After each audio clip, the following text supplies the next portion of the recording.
Time for another edition of Bases and Balls with our good friend Guardians broadcaster Jim Rosenhaus with us here on WAKR. And I guess, Rosie, let's start out. It's what, less than a week away now, the trade deadline for the Cleveland Guardians. And certainly a lot of people pointing towards starting pitching, or do we need another bat? And you've watched this team each and every inning throughout this baseball season. How do you look at our club? And keep in mind, this is a 60-plus win club right now. So we're in first place and doing very well.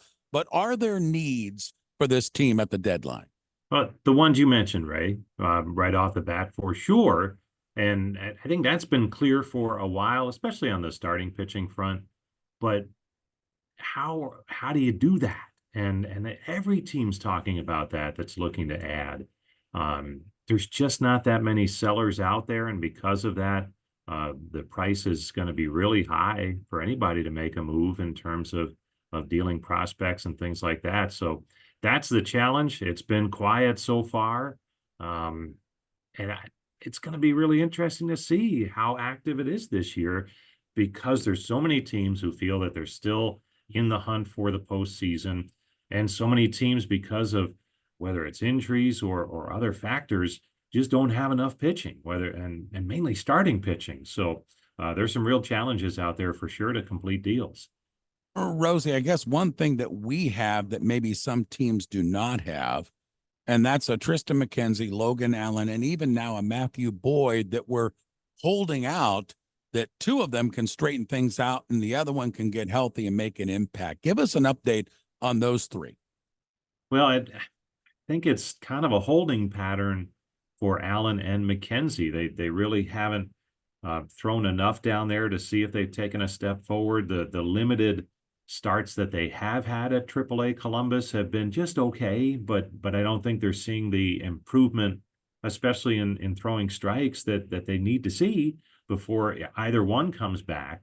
I know they're super excited about Boyd and what he's done so far and the progress that he's made. He has his third rehab start coming up soon here at the end of this week. So he continues to progress.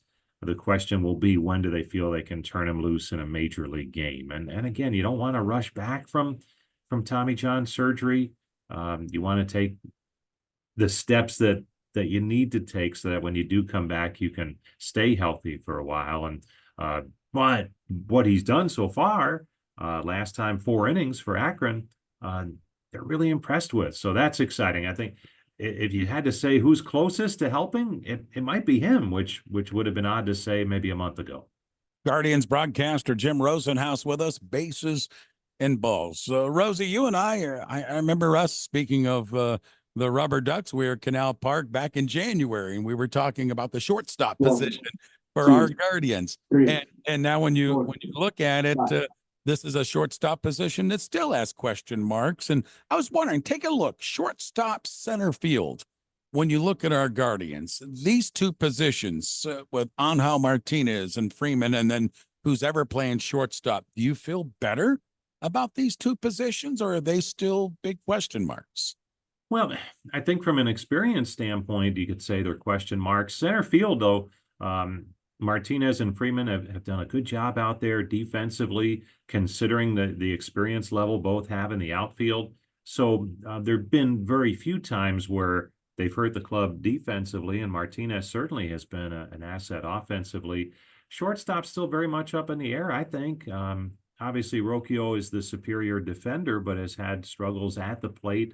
And Schneeman's still very young in his career and not as good defensively so far as Rocchio's been, but has given them a little bit more punch at the plate, although he has tailed off of late. So yeah, I know it's almost August, but I think they're still working through it. And maybe that's something that you see on the trade market. If they can't acquire pitching and then they kind of pivot to a different direction, maybe that's an area that they look at. Rosie, I haven't talked to you since the draft, so I know this is an old question for you, and you probably answered a lot of questions with them. But I have to throw in, I mean, we were real busy with the free agent draft. I mean, and of course the number one pick and such, and then we had another pick in the early 30s.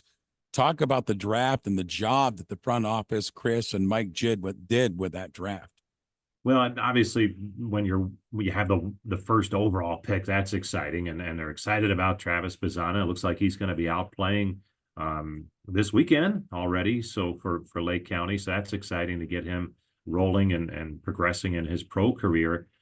I think what they're really excited about the overall, and they had 21 selections, is the amount of young high school pitching that they took, that because they had some extra money that came along with the 1-1 slot, they had a record amount of money to spend, and they used that to kind of entice some younger pitching to not go to college and start their pro careers, and they were able to get them at a lower draft spot than they normally would have been able to. So I think they're really excited about that, and the overall reviews, and it's so hard to review it until these kids get going, but at least the initial reviews were real positive, and they should be, because it seemed like they were able to check a lot of boxes, so to speak.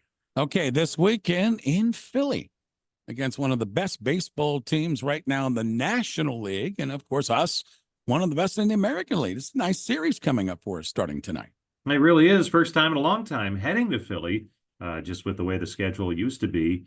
And yeah, they catch the Phillies. It's been Cleveland and Philadelphia for Major League Baseball's best record for the last month or so. And that should be a fun series. Always fun to go to a National League city that you don't go to very often. I remember that trip to Atlanta earlier this season. It was a lot of fun seeing a ballpark that you don't see very often.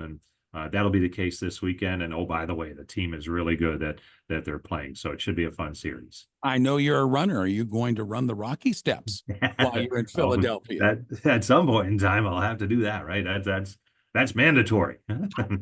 I love it. Rosie, as always, my friend, thanks for making time. We'll catch back up with you again next week. You got it right.